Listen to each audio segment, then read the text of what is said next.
Okay, hello first graders. We are already at the end of topic 6. Can you believe that?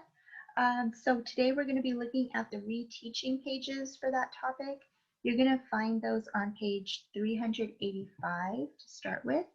So we're going to be looking at today, and then depending on how much time we have at the end, we'll also look at the orange fluency page. We can take a look at that also, okay? But I want to go ahead and jump right in first to the reteaching. So I'm going to share my screen with you, or my workspace with you. Sorry, this is topic 6, reteaching. And we're on page 385.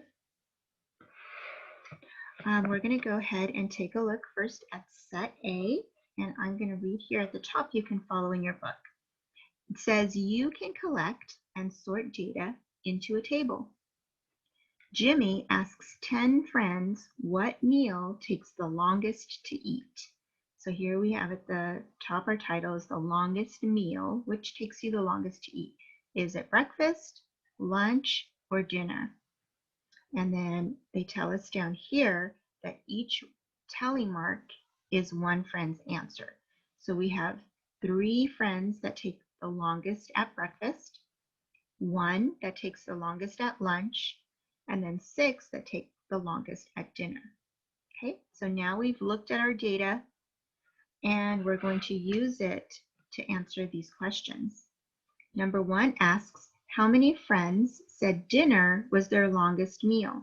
Okay, so again, we go to the column that says dinner, and we see there's 6 friends there. So we're going to go ahead and write our answer in. And then number 2 asks, how many friends said breakfast or dinner was their longest meal? Okay, so now we're looking at both breakfast and dinner. Okay, they want to know how many said that was their longest. So for breakfast, I had 3 friends. So I'm going to go ahead and write that, 3. Plus for dinner, we just talked about 6 said dinner was the longest.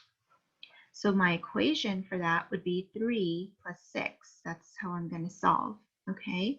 I'm going to scoop up the bigger number and count on the smaller, and I would like you to do that with me, please. So it looks and sounds like this. 6, 7, 8, 9.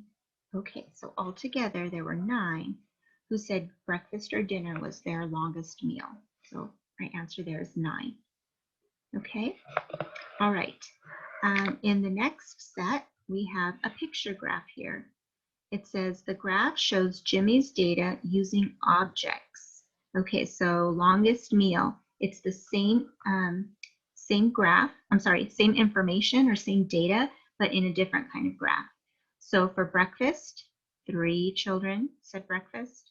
Lunch, there was 1, and for dinner, there's 6, right? 1, 2, 3, 4, 5, 6. Okay, and here each cube is one friend's answer. Okay, so I can see one question that they give here is blank friends said dinner was their longest meal. 6 friends said dinner was their longest meal. And now we're going to continue to use this chart to look at numbers 3 and 4. So number 3 asks, how many more friends chose breakfast than lunch? Okay, how many more? Keywords, right? We're comparing numbers. Anytime we compare, we're going to be subtracting. You can see they have subtraction here. Whenever we subtract, we also know we have to start with the biggest number, right? So they're asking us to compare breakfast and lunch. So let's look at those two numbers. For breakfast, I have 3. For lunch, I have 1. So my equation would be 3 minus 1 equals, if I have 3 and I take 1 away, I'm left with 2. So I know that 2 more chose breakfast than lunch. And looking at number 4, they're asking us how many more chose dinner than breakfast. Okay, how many more? We're comparing numbers, which means we're going to be subtracting. This time we're looking at dinner and breakfast. So I know dinner has 6 I know breakfast has 3. Whenever I subtract, again, I need to start with the biggest number. In this case, it's 6, and I'm going to be subtracting 3. Okay, so if I have 6 and I take away 3, 1, 2, 3, I'm left with 3. Okay, so now I know that 3 more chose dinner than breakfast. Okay, all right, so if you need a bit more time with these equations, you can go ahead and pause the video. And then we're going to move to the next page where we will see set B right here. All right, set B says you can use data in a picture graph to ask and answer questions.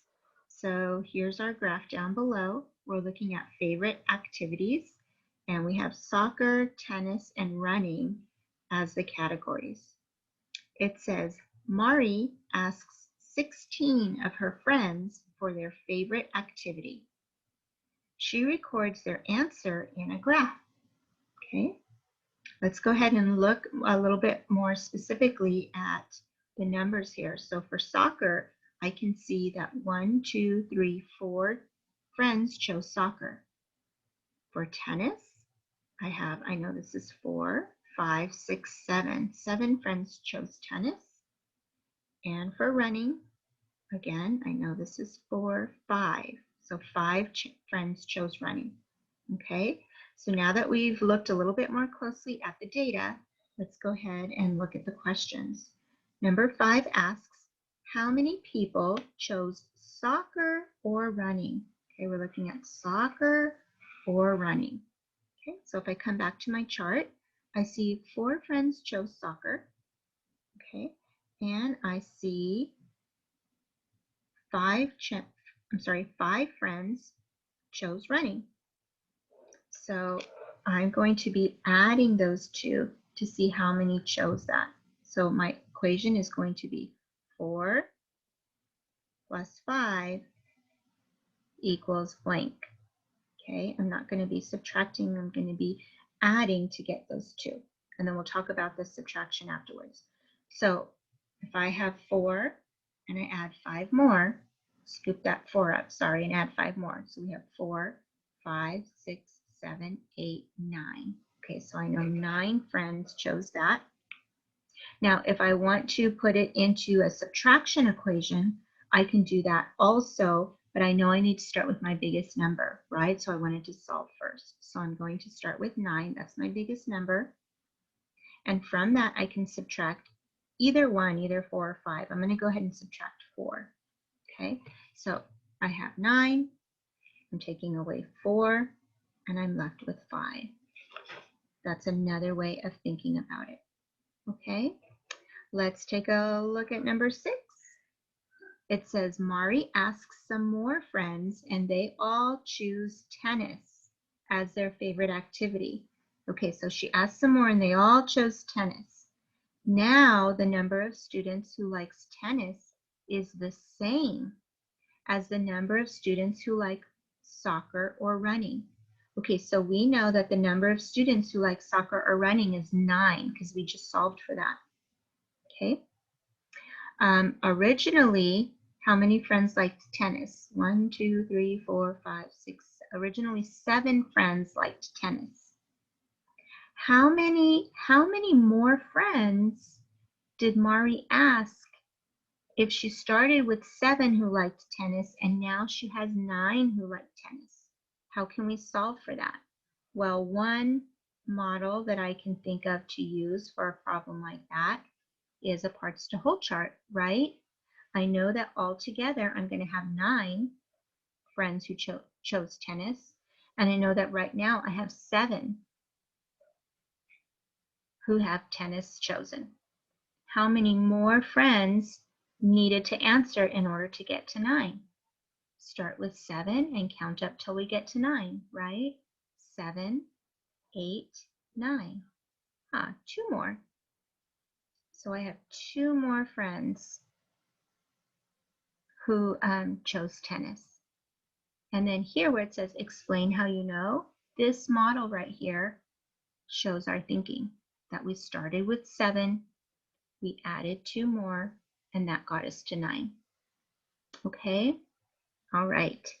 So that is just a little bit of review from what we worked on in chapter 6, which was looking at data, collecting it, organizing it, and then using it to answer questions and analyze. Okay, so with that, for your independent work today, you're going to turn to the fluency practice activity. That's that orange page. You'll find it on page 383 in your book.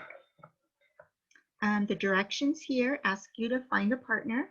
If you don't have a partner, that's okay. You can do this independently also. You're going to point to a clue. So these are the clues here.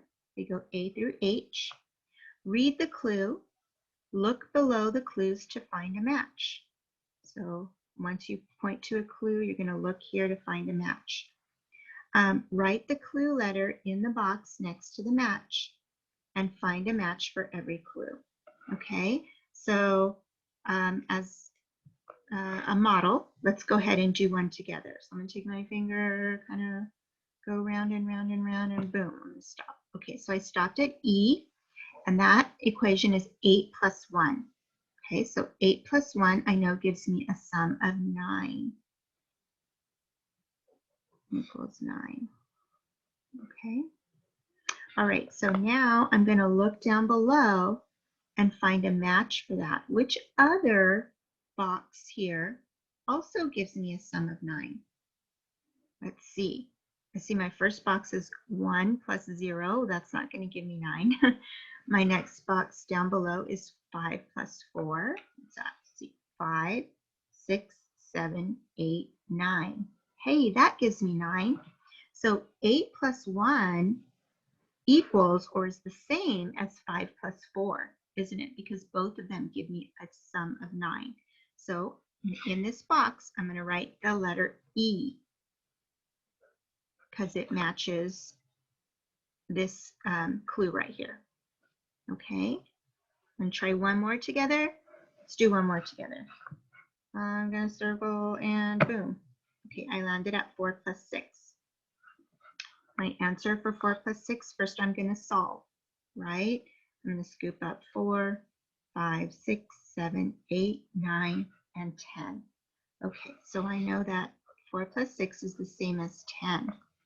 Do you see another box here that also equals 10? And some of you have these in your long-term memory, which is great. Yeah, so 7 plus 3 also gives me 10, doesn't it? Okay, so another way of thinking about this is 4 plus 6 equals 7 plus 3 because they both equal 10, right? So I'm going to go ahead and in this box put the letter A. Okay, so that is the way this fluency practice activity is played. That is your independent work for today. And then next week we'll do our assessment for topic 3 and we'll be moving on to topic 7. Can you guys believe it? That's great. Really proud of all the math thinking and perseverance that you first graders have shown this year. You guys should be proud of yourselves. Okay, I hope you have a great rest of the day and I will be seeing you very soon. Okay, take care guys. Bye.